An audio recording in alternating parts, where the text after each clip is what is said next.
Hello friends, आज का हमारा टॉपिक है केमिकल बॉन्डिंग। आज हम केमिकल बॉन्डिंग के बारे में थोड़ा जानेंगे। देखिए, सबसे पहले the force that holds together the different atoms in a molecule is called chemical bond. तो केमिकल बॉन्ड के बारे में जानना है। पहले केमिकल बॉन्ड क्या होता है? वो फोर्स जिसके कारण एटम एक दूसरे से जुड़े होते हैं। ठीक है, एटम एक दूसरे से जुड़े होते हैं, वो होता है हमारा केमिकल बॉन्ड। एटम जो होते हैं ना हमारे मॉलिक्यूल्स में, वो एक दूसरे से जुड़े होते हैं। जैसे हमने देखा था, हमारे एक तरीके से दो ऑब्जेक्ट के बीच में लगने वाला एक फोर्स और होता है ना फिजिक्स में, ग्रेविटेशन फोर्स। उसी तरीके से दो एटम के बीच में लगने वाला फोर्स जिसके कारण वो एटम एक दूसरे से जुड़े हुए होते हैं, ठीक, वो फोर्स उसे कहते हैं केमिकल बॉन्ड। इन दोनों के बीच में एक बॉन्ड है ना, जिससे जुड़े हुए हैं, तो ये हो गया केमिकल बॉन्ड। ठीक, अब केमिकल बॉन्ड जो होते हैं वो देखिए दो तरीके के होते हैं, इम्पोर्टेंट है। सबसे पहला होता है आयोनिक बॉन्ड, उसके बाद होता है कोवलेंट बॉन्ड। आइए जानते हैं इन दोनों के बारे में। पहला आयोनिक बॉन्ड, जिसको इलेक्ट्रोवैलेंट बॉन्ड भी कहा जाता है, ये नाम याद रखिएगा, इलेक्ट्रोवैलेंट बॉन्ड। डेफिनेशन में देखें तो a bond formed by the complete transfer of one or more electron from one atom to other atom is called ionic bond। मतलब वो बॉन्ड, दैट बॉन्ड जो किससे बना हो, कंप्लीट ट्रांसफर से बना हो। कंप्लीट ट्रांसफर से किसके? इलेक्ट्रॉन्स के। ठीक है, इसका मतलब देखा, जब हमने वैलेंसी पढ़ी थी तब हमने देखा था कि हमें स्टेबल होने के लिए आउटर मोस्ट ऑर्बिट में 8 इलेक्ट्रॉन चाहिए। तो जिसके पास, मान लीजिए किसी के पास लास्ट ऑर्बिट में 1 इलेक्ट्रॉन है, तो वो दूसरे वाले को 1 इलेक्ट्रॉन दे देता है ना। तो याद है, वो ट्रांसफ़र कर रहा था 1 इलेक्ट्रॉन। या जिसके आउटर मोस्ट ऑर्बिट में 7 थे, वो 1 ले रहा था, तो वो भी तो ट्रांसफ़र हुआ इलेक्ट्रॉन का। तो ऐसे बॉन्ड जो इन ट्रांसफ़र ऑफ इलेक्ट्रॉन के कारण बनते हैं, उन्हें कहा जाता है आयनिक बॉन्ड। याद रखिएगा। एग्जाम्पल देखते हैं। ये देखिए, NaCl है हमारा, sodium chloride. Na sodium valency कितनी होती है? 11 होती है। ठीक, अब 11 होती है तो हमने पता था कि अंदर 2, इसके बाहर 8, और सबसे लास्ट में 1 इलेक्ट्रॉन। वैसे ही क्लोरीन 17 होती है। इसका कैसे होगा? अंदर 2, फिर 8 और फिर 7। अब देखिए, इसको 1 चाहिए, और जो इसकी आउटर मोस्ट ऑर्बिट में 1 है, अगर ये 1 दे देगा तो इसके आउटर मोस्ट ऑर्बिट में 8 रह जाएंगे, ये भी स्टेबल हो जाएगा। तो ये क्या करता है, 1 इलेक्ट्रॉन इसको दे देता है, क्लोरीन को। सोडियम क्या है, क्लोरीन को 1 इलेक्ट्रॉन दे देता है, ट्रांसफ़र हो गया 1 इलेक्ट्रॉन का। इसलिए हमारा क्या हुआ, Na सोडियम के साथ मिल गया और बना दिया NaCl। इसने अपना 1 इलेक्ट्रॉन जो था वो क्लोरीन को दे दिया, और क्लोरीन के बाहर 7 थे, प्लस 1 आ गया, हो गए 8 पूरे कंप्लीट। ठीक, इस तरीके का बॉन्ड हमारा कहा जाता है आयनिक बॉन्ड। इसमें देखिए, जो Na था उसने 1 इलेक्ट्रॉन दिया है, 1 इलेक्ट्रॉन दिया है उसने। आमतौर पे जो हमारा एलिमेंट होता है वो क्या होता है, न्यूट्रल होता है, ना पॉजिटिव ना नेगेटिव। मतलब positive charge equal to negative charge. ठीक, ये हमने सर जे थॉमसन थ्योरी में भी पढ़ा था। अभी सोडियम ने क्या किया है, 1 इलेक्ट्रॉन दे दिया, यानी कि 1 नेगेटिव चार्ज दे दिया। तो सोडियम के पास अब 1 नेगेटिव चार्ज कम हो गया, या 1 पॉजिटिव चार्ज बढ़ गया, तो ऐसे। ठीक, और क्लोरीन जिसने 1 नेगेटिव चार्ज एक्स्ट्रा ले लिया, ये देखिए, ठीक है, यही है ये रिप्रेजेंटेशन, इसलिए ये रिप्रेजेंटेशन ऐसे लिखा है। ठीक, तो Na और Cl ने क्या बनाया, Na पॉजिटिव Cl नेगेटिव। ठीक, ये इस तरीके से हमारे आयनिक बॉन्ड बनते हैं। ठीक है, सिमिलरली हमारा जो HCl होता है ना, हाइड्रोजन के तो एक ही होता है, तो क्लोरीन के पास 7 होते हैं, ये इसके पास दे देता है इलेक्ट्रॉन, बना देता है HCl। ठीक है, इस तरीके से हमारे बॉन्ड होते हैं, इस तरीके से हमारा फॉर्मेशन होता है आयोनिक बॉन्ड का। ध्यान रखना है ट्रांसफ़र, ये वर्ड जो है ना, ट्रांसफ़र ऑफ इलेक्ट्रॉन, इससे बनता है आयोनिक बॉन्ड। ठीक, आइए थोड़ा प्रॉपर्टीज़ देख लेते हैं आयोनिक बॉन्ड की। थोड़ा पहले कंडीशन देखते हैं। कंडीशन ऑफ आयोनिक बॉन्ड क्या है, the ionization energy of metal should be low and electron affinity of non metal should be high. ठीक, अब देखते हैं प्रॉपर्टीज ऑफ आयोनिक कंपाउंड। देखिए, आयोनिक कंपाउंड जो होते हैं ना, ये जो आयोनिक बॉन्ड होता है ना, आयोनिक बॉन्ड होता है स्ट्रॉन्ग, बहुत स्ट्रॉन्ग होता है ये। ठीक है, ये इलेक्ट्रोवैलेंट बॉन्ड या आयोनिक बॉन्ड होता है, ये स्ट्रॉन्ग बॉन्ड होता है, वीक नहीं होता, ये स्ट्रॉन्ग होता है। तो जब बॉन्ड स्ट्रॉन्ग है, एटम एक दूसरे से बहुत मतलब जबरदस्त तरीके से जुड़े हुए हैं, बहुत मजबूती से जुड़े हुए हैं, तो इनको तोड़ पाना या इनको अलग कर पाना आसान होगा? नहीं होगा। ठीक है, तो इन दोनों के बीच में गैप लाना भी मुश्किल होगा।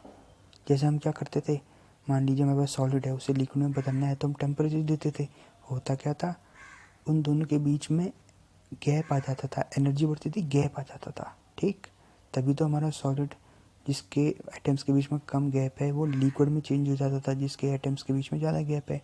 ठीक है, तो हम देखते हैं कि ionic compounds have high melting point and boiling point. ये क्यों है? क्योंकि ये बॉन्ड जो होते हैं ना, आयोनिक बॉन्ड वो स्ट्रांग होते हैं, इसलिए उनको ज़्यादा हीट देनी पड़ती है मेल्ट कराने के लिए, बॉयल कराने के लिए, इसलिए आयोनिक कंपाउंड है high melting and boiling point, याद रखना है। दूसरा, they are good conductor of electricity in molten state और इन वाटर। गुड कंडक्टर क्यों?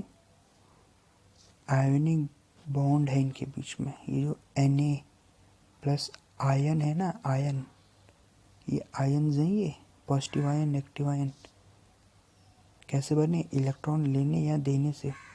तो जो ये आयन है यही हमारे इलेक्ट्रिसिटी को कंडक्ट करते हैं। क्यों? क्योंकि ये इलेक्ट्रॉन जा रहा है या आ रहा है वो फ्री है, तो वही तो हमारा कंडक्ट करेगा इलेक्ट्रिसिटी, फ्री इलेक्ट्रॉन तो कंडक्ट करता है ना। तो आयन जो होते हैं, आयोनिक बॉन्ड या आयोनिक कंपाउंड जो होते हैं, ionic compound they are good conductor of electricity. Molten मतलब एक तरीके से लिक्विड, मान लीजिए आप, जब हम किसी मेटल को गला देते हैं ना, तो वो लगता नहीं थोड़ा लिक्विड शेप टाइप में आ जाता है, उसको कहते हैं। और इन वाटर, या फिर वाटर में घुलने पर। ठीक है, क्यों? क्योंकि ये Na और क्लोरीन आयन है, इसलिए। ठीक है, आइए देखते हैं दूसरी properties. Ionic compound are soluble in water. Ionic compound are soluble in water, ये इंपॉर्टेंट है। कौन से कंपाउंड सॉल्यूबल होते हैं वाटर में? Ionic compound. जो भी टूट जाएगा ना, Na पॉजिटिव, देखिए NaCl है हमारा, सोडियम क्लोराइड, ये टूटेगा तो किस में? Na पॉजिटिव C नेगेटिव में टूट जाएगा ना, हमारे दो आयन्स में, इसलिए ये इलेक्ट्रिसिटी भी कंडक्ट कर देता है और ये सॉल्यूबल भी है वाटर में। ठीक, उसके बाद ये देखिए, ionic compound are insoluble in non polar covalents. Non polar मतलब पोलैरिटी होती है ना, पॉजिटिव नेगेटिव, तो इस तरीके से जो ये हमारे आयनिक कंपाउंड होते हैं ये नॉन पोलर कोवेलेंट, जैसे बेंजीन पढ़ा था, carbon tetrachloride extra, benzene carbon tetrachloride जैसे नॉन पोलर कोवेलेंट में नहीं घुलता है। तो याद रखने वाली चीज़ क्या है? Ionic compound are insoluble. Insoluble किस में? In non polar covalent. Ionic compound are soluble किस में? वाटर में। सॉल्युबल है वाटर में, इनसॉल्युबल है non polar compound covalent compound में, ठीक है, ये याद रखना है आपको। तो हमने देखा आयोनिक कंपाउंड कैसे बनते हैं, ट्रांसफर ऑफ इलेक्ट्रॉन्स, ट्रांसफर करने से, ठीक। अब देखेंगे हम कोवेलेंट बॉन्ड, सिंपल है। हमने एक एग्जांपल देखा था ना एक बार वैलेंसी, जब हम डिस्कस कर रहे थे, अगर किसी के बाहर 4 इलेक्ट्रॉन होंगे तो वो क्या करता था, वो शेयर करता था, याद है। 4 इलेक्ट्रॉन होंगे जब हम डिस्कस कर रहे थे, तो वो ना तो किसी को ले दे सकता है 4 इलेक्ट्रॉन, ना किसी से ले सकता है, तो वो क्या कर रहा था, किसी दूसरे एटम पे 4 इलेक्ट्रॉन से शेयरिंग कर रहा था और 8 वैलेंसी बनाकर स्टेबल हो रहा था। बस यही कंपाउंड जो शेयरिंग इस वर्ड को ध्यान करिए, वहाँ क्या था, ट्रांसफर था आयोनिक कंपाउंड में, यहाँ हुआ शेयरिंग ऑफ इलेक्ट्रॉन से बनते हैं, उन्हीं को कहते हैं कोवेलेंट कंपाउंड, ठीक है। A bond formed between two same और different atoms by mutual contribution and sharing of electrons is called covalent bond. Question यही आता है कि what kind of bond are formed by sharing of electron, 4 option दे देगा, आपको देखना है कोवेलेंट बॉन्ड कहाँ पर है, ठीक। तो इस तरीके से याद रखना है आपको, कोवेलेंट बॉन्ड कैसे बनते हैं, शेयरिंग ऑफ इलेक्ट्रॉन से बनते हैं, ठीक है। ये देखिए मान लीजिए क्लोरीन है, Cl2 मॉलिक्यूल है, कैसे बना होगा, कैसे बना हुआ है Cl2 मॉलिक्यूल, क्लोरीन का आउटर मोस्ट ऑर्बिट में होता है 7 होते हैं। सिमिलरली दूसरा क्लोरीन है, इसके आउटर मोस्ट ऑर्बिट में भी 7 हैं, इसको चाहिए 8, इसको भी चाहिए 8, तो क्या करेगा, ये देखिए ये क्लोरीन है हमारे, 1 2 3 4 5 6 7 ये है। सिमिलरली दूसरा क्लोरीन 7, तो ये क्लोरीन जो है 8 बनाने के लिए इसका क्लोरीन का एटम शेयर कर लेगा, इसके पास कितने हो गए, 1 2 3 4 5 6 7 और ये 8। सिमिलरली ये वाला जो क्लोरीन है वो भी इसको शेयर कर लेगा। अब इसके पास कितने हो गए, 1 2 3 4 5 6 7 और 8, तो बन गया क्लोरीन मॉलिक्यूल, ठीक। ये किससे बना, शेयरिंग ऑफ इलेक्ट्रॉन से, ना इसमें इलेक्ट्रॉन दिया गया ना लिया गया, तो ये किससे बना, शेयरिंग से, ठीक है। वैसे ये H2 मॉलिक्यूल, हाइड्रोजन है, एक इलेक्ट्रॉन है, दूसरा हाइड्रोजन है, एक इलेक्ट्रॉन है। अब बाहर कितने होने चाहिए, 2 होने चाहिए, ये इससे शेयर कर लेगा अपने 2 इलेक्ट्रॉन और ये इससे शेयर कर लेगा अपने इलेक्ट्रॉन, एक इलेक्ट्रॉन, ठीक है। तो बन गया H2 मॉलिक्यूल। इस तरीके से हमारे शेयरिंग से बनते हैं।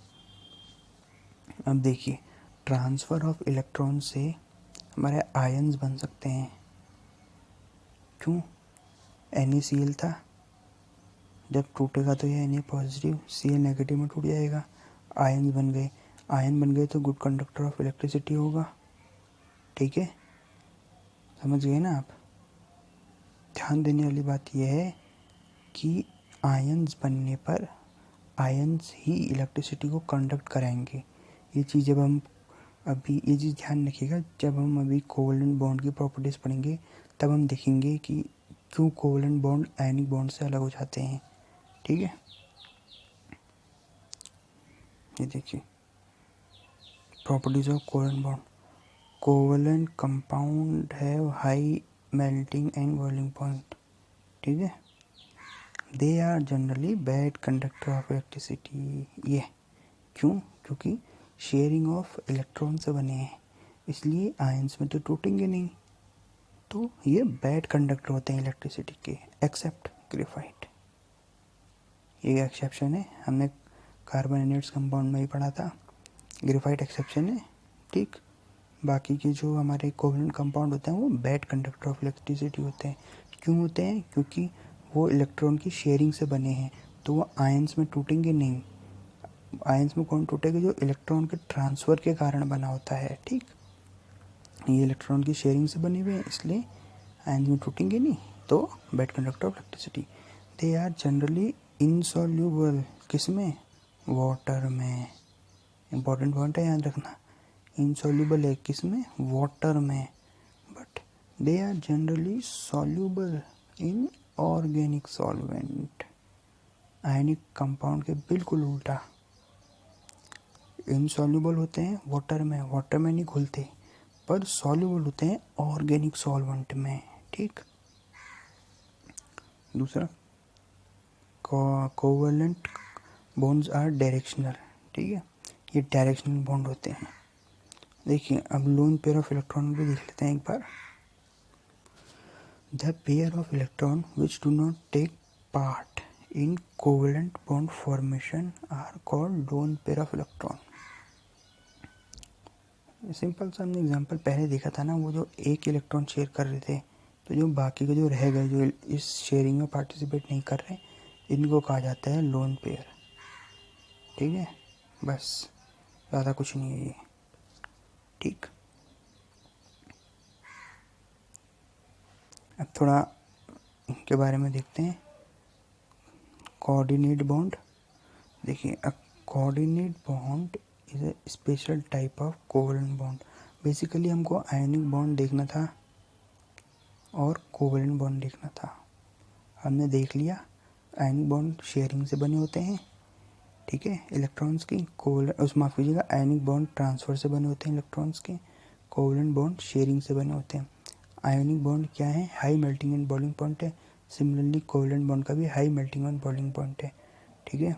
आयनिक बॉन्ड जो होते हैं ना, वो आयनिक कंपाउंड जो होते हैं वो सॉल्युबल होते हैं वाटर में।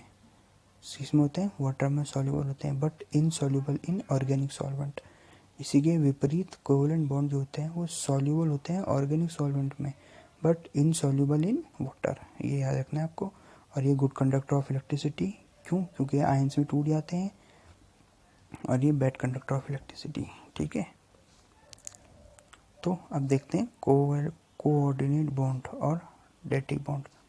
ये एक तरीके की क्या है? कोवेलेंट बॉन्ड ही है, ठीक है, इन विच one atom donates electron to other atom. The bonding between donor to accepted atom is called coordinate bond, ठीक है। एग्जाम्पल के तौर पे SO2, ये आपसे पूछा जाएगा, क्वेश्चन जैसे आते हैं तो रटने वाले ऐसा आ जाते हैं इसमें कि कोऑर्डिनेट बॉन्ड किस तरीके का बॉन्ड है, आयनिक, कोवेलेंट, इस तरीके से। तो आपको ऑप्शन में टिक करना है कोवेलेंट। आसान भी याद करना, कोऑर्डिनेट, कोवेलेंट। कोऑर्डिनेट दो बंदों के बीच में होता है ना, कोऑर्डिनेशन, तो उसी तरीके से कोवेलेंट में क्या होता है? दो हमारे एटम शेयर करते हैं इलेक्ट्रॉन, ठीक है। तो ध्यान रखना है, कोवेलेंट बॉन्ड क्या है, माफ़ कीजिएगा, कोऑर्डिनेट बॉन्ड क्या है, कोवेलेंट बॉन्ड है। अब देखिए सिग्मा बॉन्ड क्या है, डेफिनेशन याद कर लीजिए इनकी। सिग्मा बॉन्ड है a bond formed by the linear overlapping of atomic orbitals is known as sigma bond. Atomic orbitals की जो हमारी लीनियर ओवरलैपिंग होती है ना, एटॉमिक ऑर्बिटल क्या होते हैं? और वो ऑर्बिट्स जिनमें हमारे ऐसे करके इलेक्ट्रॉन घूम रहे होते हैं ना, ठीक, ऑर्बिट्स, उनको ऑर्बिट्स कहते हैं। तो डेफिनेशन याद कीजिए इनकी कि bond form by the linear overlapping of atomic orbital is called sigma bond, ठीक है। Since the extent of overlapping of atomic orbital in sigma bond is large, hence sigma bond is strong bond। ऐसे ये देखिए overlap, ऐसे करके overlap होते हैं ये, ठीक है, ओवरलैप हो रहे हैं ये। तो सिग्मा बॉन्ड स्ट्रॉन्ग बॉन्ड होते हैं, याद रखना है ये पॉइंट।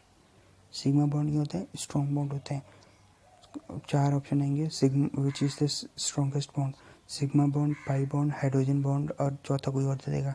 तो आपको देखना है कि सिग्मा बॉन्ड सबसे स्ट्रॉन्गेस्ट होता है, ठीक। इस तरीके की क्वेश्चन पूछता है वो। Sigma bond is a strong bond, याद रखना है। दूसरे सिग्मा बॉन्ड की रिप्रेजेंटेशन ऐसे दिखाते हैं, पाई, ये पाई तो हम जानते ही हैं, पाई, ठीक है। अब पाई बॉन्ड क्या होता है? A bond formed by the side wise और lateral overlapping of atomic orbital is called pi bond. ये साइड वाइज और लीनियर, यही दोनों डिफरेंस क्रिएट कर रहा है। सिग्मा बॉन्ड कैसे बन रहा है? एटॉमिक ऑर्बिटल के लीनियर ओवरलैपिंग से। पाई बॉन्ड कैसे बन रहा है? एटॉमिक ऑर्बिटल्स के साइड वाइज ओवरलैपिंग से। ठीक, तो इस केस में क्या होगा? साइड वाइज ओवरलैपिंग हो रही है, तो the extent of overlapping of atomic orbital is lesser than pi bond. ठीक है, so sigma bond is weak bond. Important point है, सिग्मा बॉन्ड वीक बॉन्ड होता है किसके कंपैरिजन में? सॉरी, पाई बॉन्ड जो होता है वीक बॉन्ड होता है किसके कंपैरिजन में? सिग्मा बॉन्ड के कंपैरिजन में। Pi bond is weaker in comparison to sigma bond. Important है। ठीक, अब देखिए हाइब्रिडाइजेशन देखना है। हाइब्रिडाइजेशन क्या होता है? The phenomena of mixing of two और more atomic orbital. Direct definition याद कर लीजिए, और कोई ऑप्शन नहीं है, यही पूछेगा वो। The phenomena of mixing of two और more atomic orbitals of equivalent energies. ये जो एटॉमिक ऑर्बिटल्स है या ये जो एनर्जी वगैरह जो ये आप देख रहे हैं, ये high pi bond, sigma bond, ये 11th क्लास में डिटेल में है इसका। 10th क्लास तक इतना नहीं है इसका। ठीक है, तो ये डिटेलिंग हमें पढ़नी नहीं है बहुत ज़्यादा, इसलिए हम इसके बारे में थोड़ा बस ऊपर ऊपर का देखेंगे, इंट्रो देखेंगे, ताकि इन केस अगर पेपर में पूछ ले, इसकी संभावना कम है, लेकिन फिर भी सेफ साइड के लिए हमको ये मालूम हो। ठीक है, तो हाइब्रिडाइजेशन देखिए, the phenomena of mixing of two और more atomic orbital of equivalent energy to form new type of identical number of orbitals is called hybridization. कुछ नहीं है, दो एटॉमिक ऑर्बिटल्स जिनकी सेम एनर्जी होगी, ठीक है, इक्वलेंट एनर्जीज होगी, उन दोनों का मिक्स हो जाना। किस और मिक्स होकर क्या करना? एक नए टाइप के ऑर्बिटल को जन्म देना। बस यही होता है हाइब्रिडाइजेशन। ठीक, आइए थोड़ा देखते हैं बॉन्ड एनर्जी के बारे में। बॉन्ड एनर्जी क्या होता है? दो तरीके से समझ सकते हैं इसको। कितनी कितनी कितने जोर से इन दोनों को पकड़ा गया है बॉन्ड द्वारा। ठीक है, उसी को कहते हैं बॉन्ड एनर्जी, या कितनी एनर्जी चाहिए कि हम इस बॉन्ड को तोड़ सकें, वही होती है बॉन्ड एनर्जी। तो दोनों चीज़ तो एक ही है ना।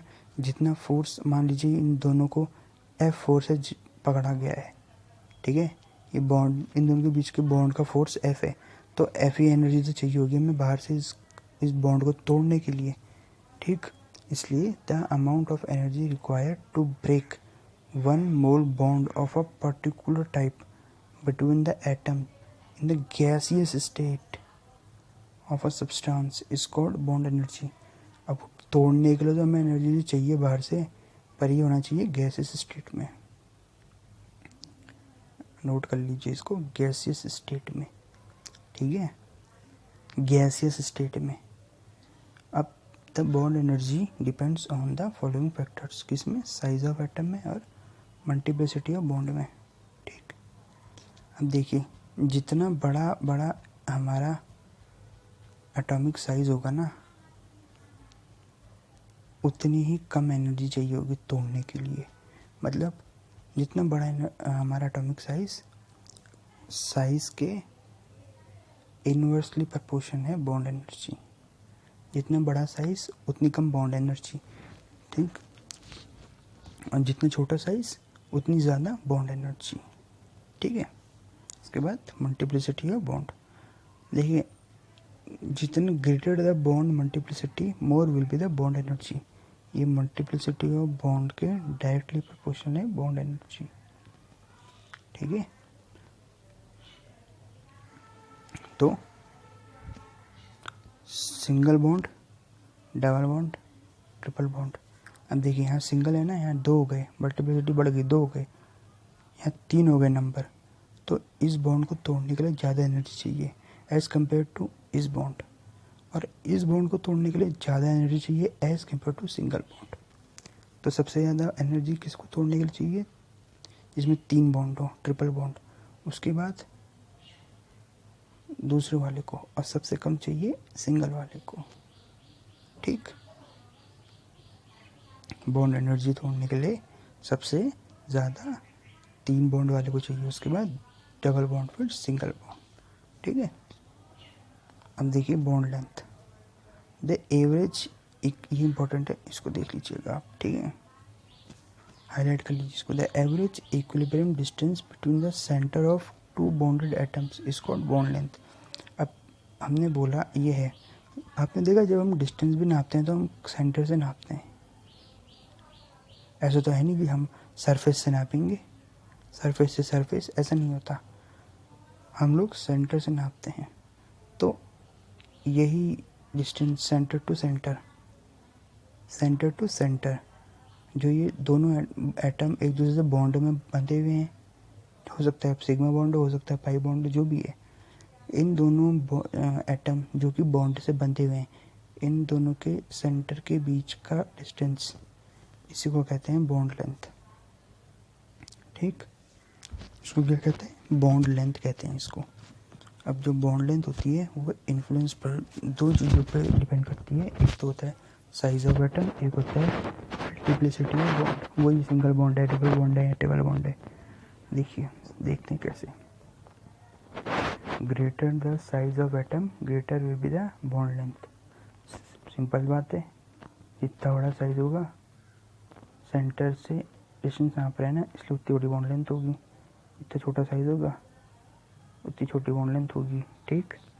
दूसरा, greater the multiplicity of bond laser will be the bond length, मतलब मल्टीप्लिसिटी ऑफ बॉन्ड के इन्वर्सली प्रोपोर्शनल है बॉन्ड लेंथ। इसका क्या मतलब है, मान लीजिए सिंगल बॉन्ड है, ठीक है, कम है तो बॉन्ड लेंथ ज़्यादा होगी, डबल बॉन्ड है तो बॉन्ड लेंथ थोड़ी कम होगी, और ट्रिपल बॉन्ड है तो सबसे कम होगी।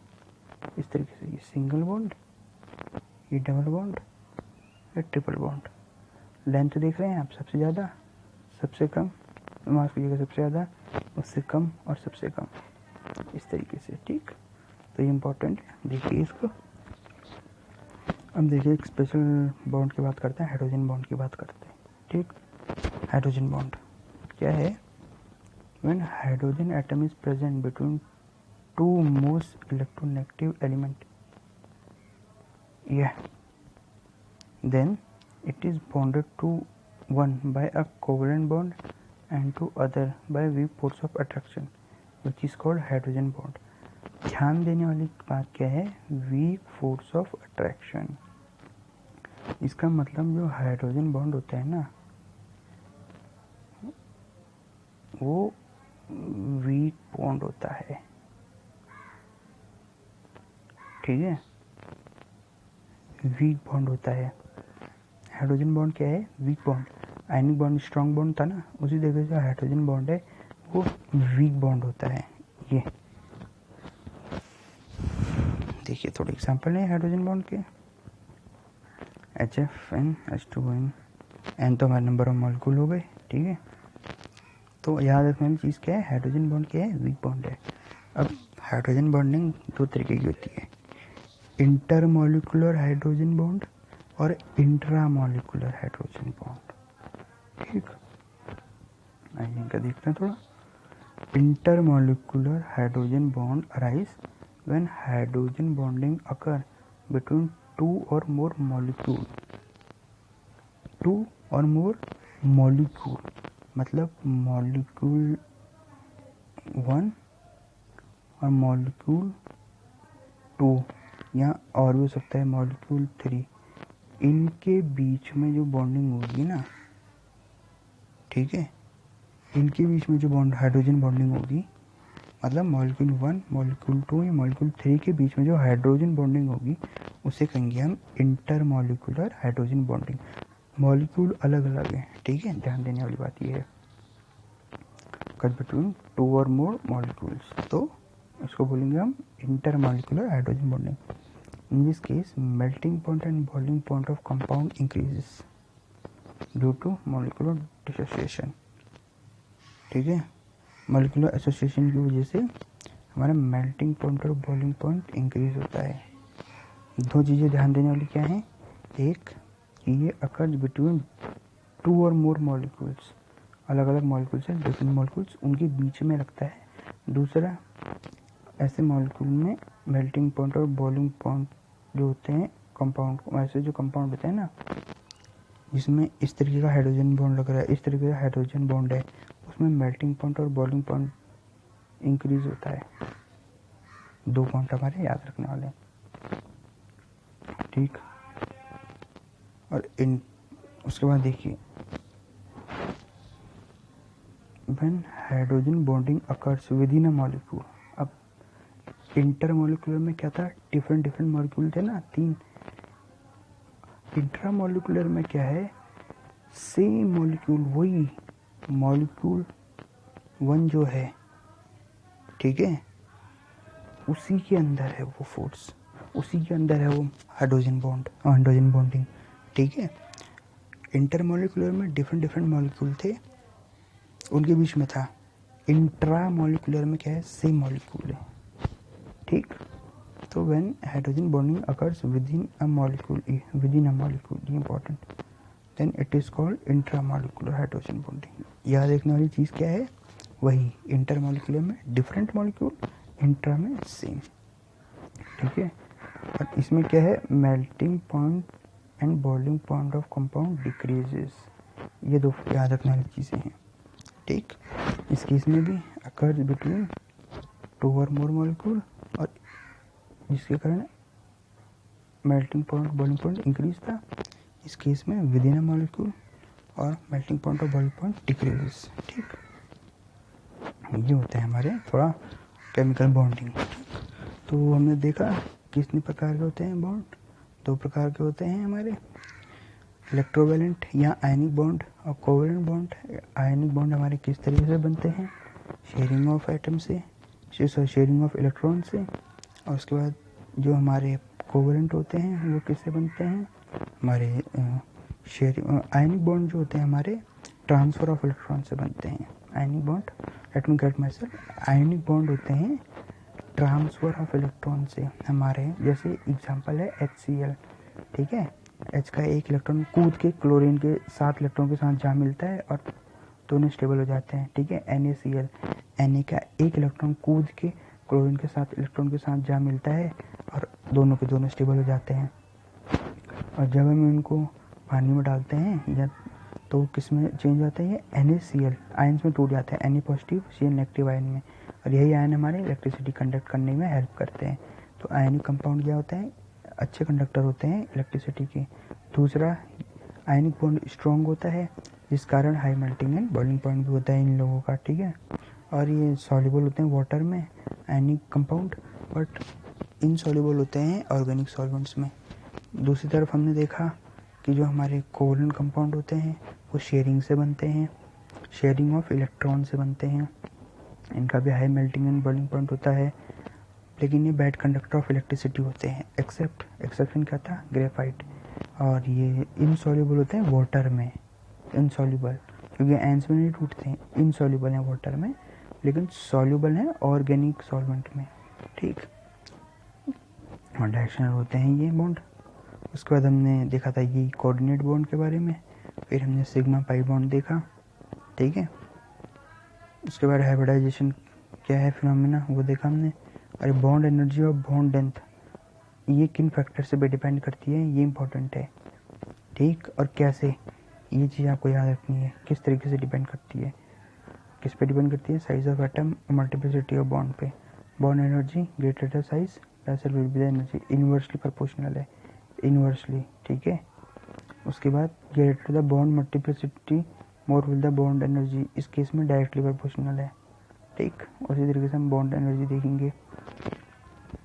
बॉन्ड एनर्जी, हाँ बॉन्ड एनर्जी होती है यही है वो, मल्टीप्लिसिटी बॉन्ड में तो ट्रिपल बॉन्ड में सबसे ज़्यादा, फिर उससे कम डबल बॉन्ड और सबसे कम सिंगल बॉन्ड। उसके बाद हमने बॉन्ड लेंथ देखा। ये 2 इम्पोर्टेंट फैक्टर हैं, याद कर लीजिएगा इनको, ठीक है। ये भी size of atom multiplicity of bond पे कैसे डिपेंड करती है।